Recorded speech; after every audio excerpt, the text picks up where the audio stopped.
एक गांव में महेश नाम का एक आदमी रहता था। उसके परिवार में उसकी बीवी मीना और उनकी 5 साल की बेटी पिंकू भी रहते थे। वो लोग बहुत गरीब थे, पर फिर भी जैसे तैसे एक दूसरे के साथ खुश थे। महेश एक हलवाई की दुकान पर काम किया करता था। उसका मालिक बड़ा ही खड़ूस आदमी था। वो हर वक्त अपनी दुकान पर काम करने वाले लोगों पर चीखता चिल्लाता ही रहता था। एक दिन की बात है, जब महेश हमेशा की तरह सुबह सुबह दुकान जाने को तैयार होता है। मीना, अरे ओ मीना, जल्दी से मेरा टिफिन दे दो। अरे वो मैं आज देर से उठी तो सब्जी अभी पकी नहीं है, बस आप थोड़ी देर और रुक जाओ। मुझे देर हो रही है, एक काम करो, तुम रहने ही दो। मैं ऐसे ही चला जाता हूँ और वहीं दुकान से कुछ खा लूंगा। महेश बिना टिफिन लिए दुकान के लिए निकल जाता है। जैसे तैसे जल्दी जल्दी वो दुकान पर पहुंचता है, जहां उसका मालिक पहले से ही दुकान के बाहर गुस्से में खड़ा होता है। अरे बड़ी, ये क्या मजाक बना रखा है तुमने? जब देखो लेट है। ये क्या तुम्हारे बाप की दुकान है? जी, मुझे माफ कर दो मालिक, वो बस मैं खाना लेने के चक्कर में लेट हो गया। बड़ी मोटा बुद्धि, पता है तुम्हारे चक्कर में सुबह के सारे ग्राहक वापस चले गए। अभी जल्दी जल्दी हाथ चलाओ बाबा, और ये जितना भी नुकसान हुआ है वो सब मैं तुम्हारी तनख्वाह से काटूंगा। नहीं मालिक, मैं गरीब आदमी हूँ, ऐसी बात ना करें। बड़ी मोटा बुद्धि, मेरे साथ बहस मत कर, समझा कर बाबा। चुपचाप जाकर समोसे बनाओ। बेचारा महेश चुपचाप जाकर समोसे बनाने लगता है। उसके हाथ के समोसे हर जगह मशहूर थे। महेश जल्दी जल्दी हाथ चलाता है और फटाफट समोसे तैयार कर देता है। अब दोपहर हो जाती है और सबका खाने का वक्त हो जाता है। महेश उस दिन खाना लेकर नहीं आता।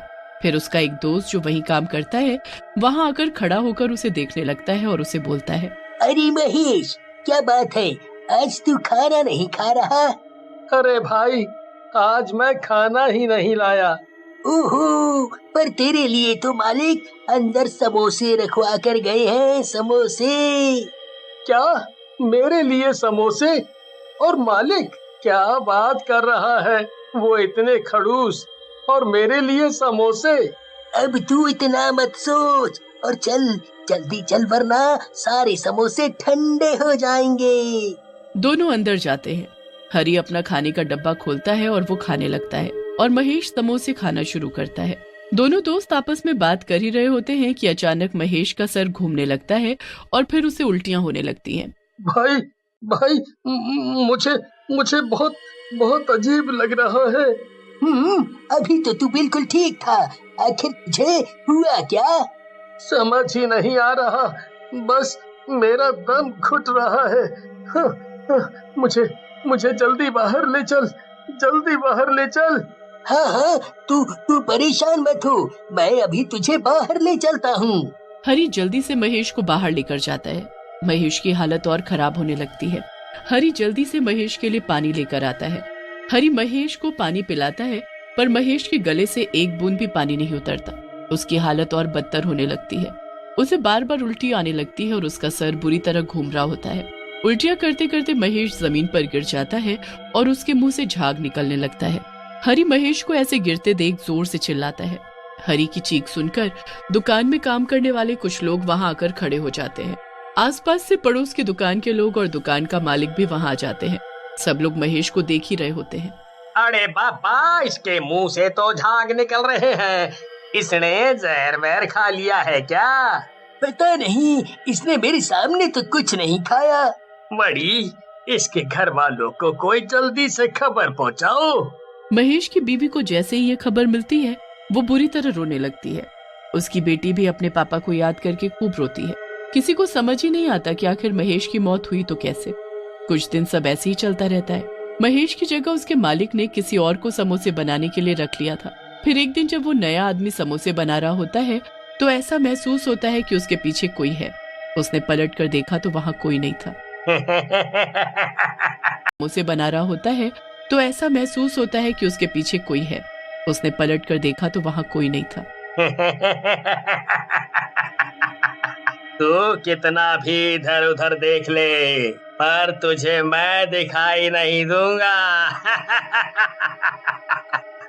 राजू अपने समोसे बनाने में लग जाता है, पर वो भूत बिना राजू को पता लगे सारे आलू में ढेर सारा नमक भर दे।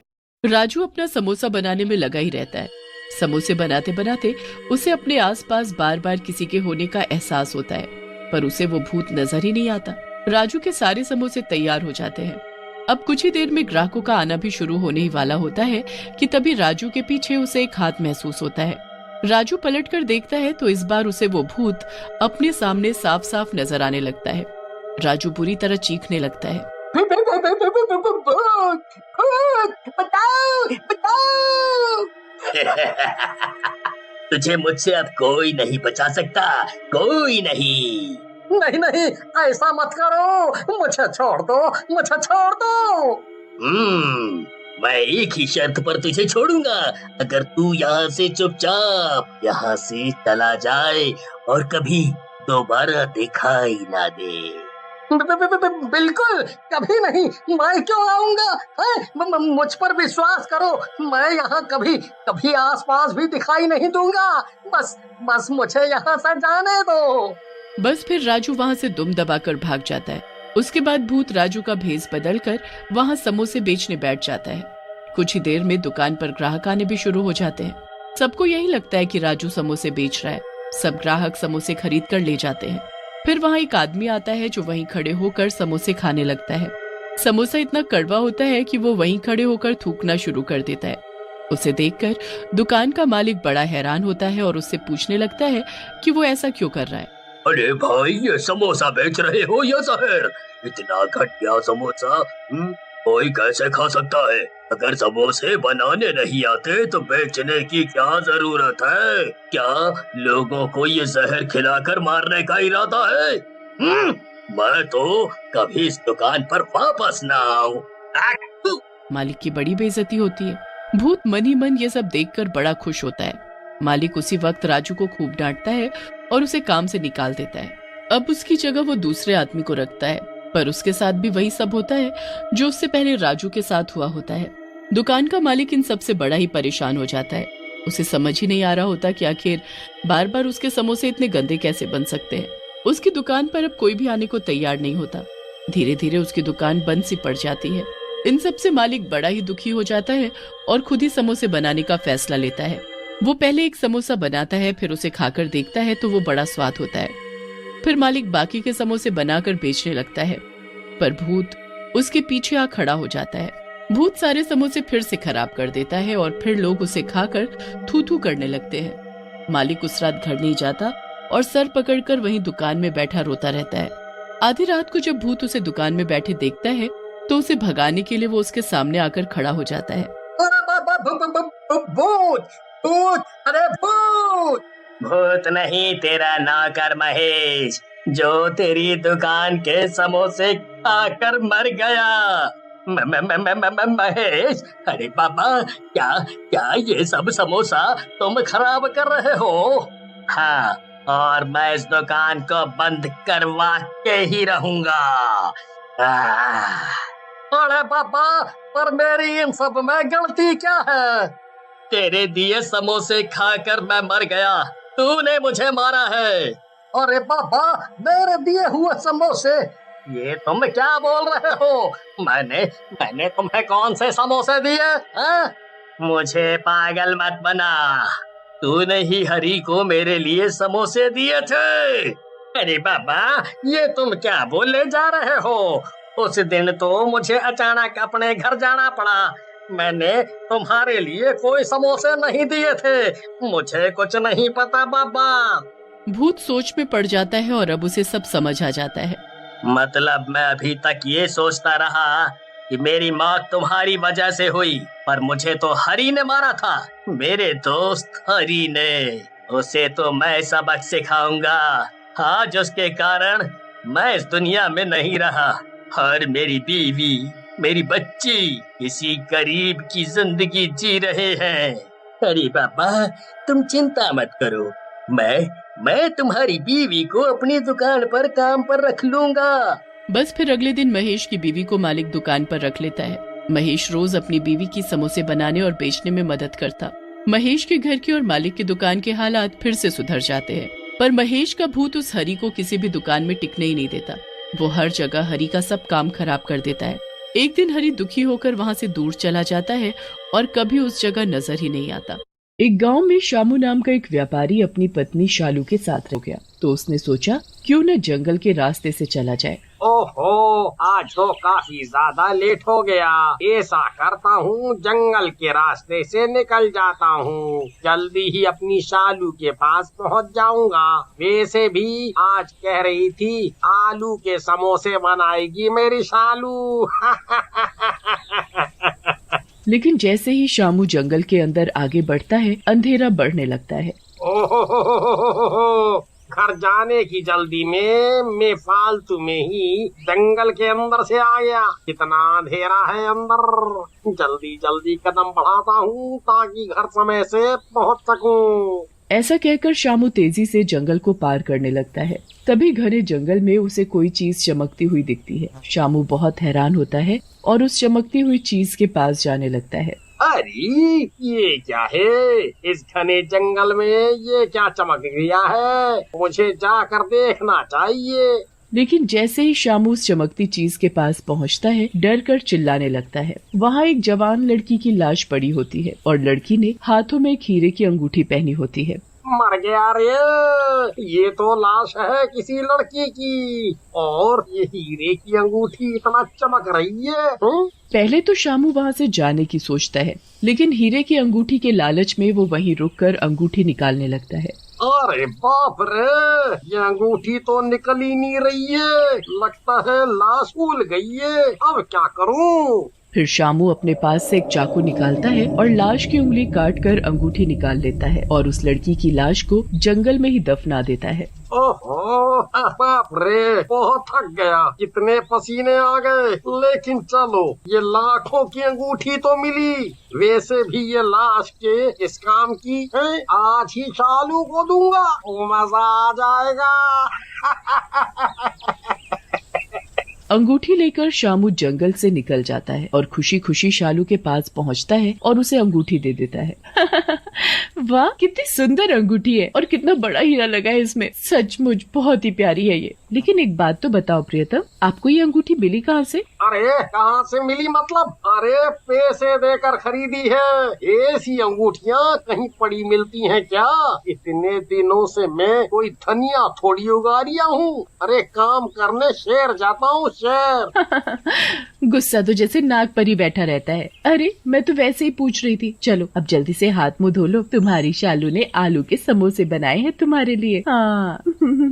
फिर शालू और शामू अपने कमरे में जाकर सो जाते हैं। शालू वो अंगूठी पहने हुए ही सो जाती है। रात में शालू ने जिस उंगली में अंगूठी पहनी होती है, वहाँ से खून बहने लगता है। शालू उठ जाती है। शामू, शामू उठो, शामू देखो मेरे हाथों से कितना खून बह रहा है। शामू उठो ना। शामू उठता है और देखता है, उसे कहीं कुछ नहीं दिखाई देता। ओहो, तुम भी ना शालू, तभी बोलता हूँ भूतों की फिल्म कम देखा करो। अब डर गई ना? नहीं नहीं शामू, मैं सही कह रही हूँ, मेरे हाथों से सच में खून बह रहा था। खून बह रहा था तो कहाँ गया? अरे वो कोई धुआं थोड़ी है जो गायब हो गया। तुमने सपना ही देखा होगा। चलो अब सो जाओ, ज्यादा मत सोचो। फिर शामू के समझाने पर शालू सो जाती है। अगले दिन सुबह शालू वो अंगूठी अपनी सहेली रमा को दिखाती है। रमा अंगूठी देखकर मन ही मन जलने लगती है, लेकिन खुश होने का ढोंग करते हुए बोलती है, अरे वाह, तू तो सचमुच बहुत खुश नसीब है। शामू भैया इतना प्यार करते हैं तुझे, इतनी महंगी अंगूठी दी है तुझे, और एक मेरे रामू जी हैं, चवन्नी का गिफ्ट भी नहीं दिया कभी। फिर शालू और रमा अपने अपने घर चले जाते हैं। शाम का समय होता है। शामू के घर वापस आने का समय हो जाता है। शालू रसोई में खाना बना रही होती है। तभी उसके पीछे वही लाश वाली लड़की चुड़ैल के रूप में आकर खड़ी हो जाती है। लेकिन जैसे ही शालू पलटती है, वो लड़की गायब हो जाती है। ये मुझे ऐसा क्यों लगा जैसे मेरे पीछे कोई खड़ा था और मुझे घूर रहा था। रात में शालू को काफी देर तक नींद नहीं आती और वो बेचैन सा महसूस करती है। ये मुझे इतनी बेचैनी से क्यों महसूस हो रही है? ऐसा लग रहा है कोई मेरे सीने पर चढ़कर बैठ गया है। तभी शालू का ध्यान पंखे के ऊपर जाता है। वहाँ वही जंगल वाली लड़की पंखे के ऊपर उल्टा लटकी होती है। बचाओ बचाओ, लड़की की लाश, लड़की की लाश, चुड़ैल बचाओ। शालू के चिल्लाने की वजह से शामू भी उठ जाता है। क्या हुआ शालू? कहाँ है लाश? कौन चुड़ैल? है शालू, तुम बहुत थक गई हो। एक काम करो, तुम सो जाओ, हम इस बारे में सुबह बात करेंगे। फिर शालू और शामू अगली सुबह शामू को काम के सिलसिले में जल्दी जाना पड़ता है और वो शालू के उठने से पहले ही तैयार होकर चला जाता है। शालू उठकर घर के काम कर रही होती है, तभी वो लड़की एक चुड़ैल के रूप में आती है और शालू को मारने लगती है। तुम मुझे क्यों मार रही हो? कौन हो तुम? छोड़ दो मुझे, छोड़ दो। लेकिन वो लड़की शालू को मारती रहती है जब तक शालू बेहोश नहीं हो जाती है। शाम को शामू घर पर आता है और शालू को बेहोश पड़े हुए देखता है। शालू उठो, तुम्हारी ये हालत किसने की? उठो। शामू शालू को उठाकर कमरे में ले जाता है और डॉक्टर को बुला कर लाता है। डॉक्टर शालू को चेक करता है। अरे शामू, ये क्या? शालू की तो दिल की धड़कनें ही बंद हैं। क्या कह रहे हो डॉक्टर साहब? भला ऐसे कैसे हो सकता है? आप देखो, शालू की आंखें तो खुली हैं, मरे हुए आदमी की आंखें कैसे खुली रह सकती हैं? आप दोबारा चेक करो। लेकिन डॉक्टर डर जाता है और वहाँ से चला जाता है। शामू डॉक्टर को छोड़कर जैसे ही कमरे में आता है, वो देखता है शालू कमरे में नहीं है। ये शालू कहाँ गई? ये सब क्या हो रहा है? तभी उसकी नजर छत पर पड़ती है। शालू छत पर चिपकी होती है और जोर जोर से गुर्रा रही होती है। ये सब देखकर शामू घबरा जाता है और वहाँ से भागने की कोशिश करता है। तभी शालू उसके सामने कूद जाती है और बोलती है, कहाँ भाग रहा है तू लालची आदमी? उस दिन तूने ये अंगूठी मेरी उंगली काट कर निकाली थी ना? ये अंगूठी तू ही रख। मुझे तेरी बीवी का शरीर बहुत पसंद आ गया है। अब मैं इसी शरीर में रहूंगी और अपना बदला लूंगी। मुझे माफ कर दो, मैं लालच में आ गया था। मैं कभी ऐसा गुनाह नहीं करूंगा। तुम मेरी जान ले लो, लेकिन मेरी पत्नी को छोड़ दो। तुझे छोड़ दूं? तूने तो लालच में एक मरे हुए इंसान को नहीं छोड़ा, तुझे कैसे छोड़ दूं? अब तू कहीं नहीं जा सकता। हाँ, एक बात और, अगर तूने ये बात किसी और को बताई तो मैं तेरी पत्नी का सर तरबूज की तरह फोड़ दूंगी। चुड़ैल की धमकी और शालू की जान के खतरे की वजह से शामू चुप हो जाता है। चुड़ैल रोज रात को शालू पर हावी हो जाती और उसको बुरी तरह मारती पीटती। ये सब शामू से नहीं देखा जाता और वो एक दिन तांत्रिक के पास जाता है। तुमने बहुत बुरा काम किया है बेटा। किसी भी मरे हुए आदमी से उसकी चीजें लेना पाप है। तुमने बहुत बड़ी गलती कर दी है। बाबा, मेरी शालू को बचा लीजिए, गलती मैंने की है। उसे इसकी सजा क्यों मिल रही है? चाहे तो मेरी जान ले लो। रो मत बच्चे, हमें तुम्हारी पत्नी की जान बचाने के लिए उसी जगह पर जाना होगा जहां उस लड़की की लाश थी। फिर उसका अंतिम संस्कार करना होगा ताकि उसकी आत्मा को मुक्ति मिल सके। फिर तांत्रिक और शामू जंगल की तरफ चल पड़ते हैं। जंगल के अंदर जाकर वो लोग लाश के पास पहुंचते हैं और उसका अंतिम संस्कार करने के लिए उसे उठाते हैं। तभी चुड़ैल वहां आ जाती है। बहुत जल्दी ही मुझसे मुक्ति पाना चाहते हो, लेकिन ऐसा हो नहीं पाएगा। चुड़ैल, इन दोनों को छोड़कर यहाँ से चली जा, नहीं तो मैं तुझे छोड़ूंगा नहीं। तांत्रिक, तेरी इतनी हिम्मत नहीं है कि मुझे छू पाए। अब मैं इस लड़की का सर फोड़ दूंगी।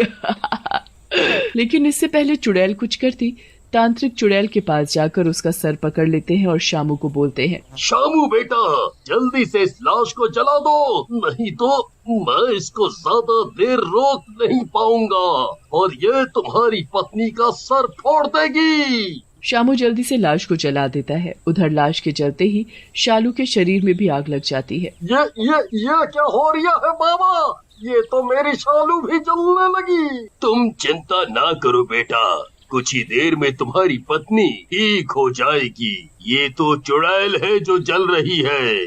थोड़ी देर में चुड़ैल शालू का शरीर छोड़ देती है और उड़ जाती है। उधर शालू भी ठीक हो जाती है, लेकिन इस सब में शालू के हाथ से वो अंगूठी निकलकर गिर जाती है। भगवान का लाख लाख शुक्र है कि तुम ठीक हो गई शालू। बेटा, अंगूठी यहाँ गिर गई है, इसे भी उठाकर इसी चिता में डाल दो। तभी इस लड़की की आत्मा को शांति मिलेगी। ये इसकी शादी की अंगूठी है।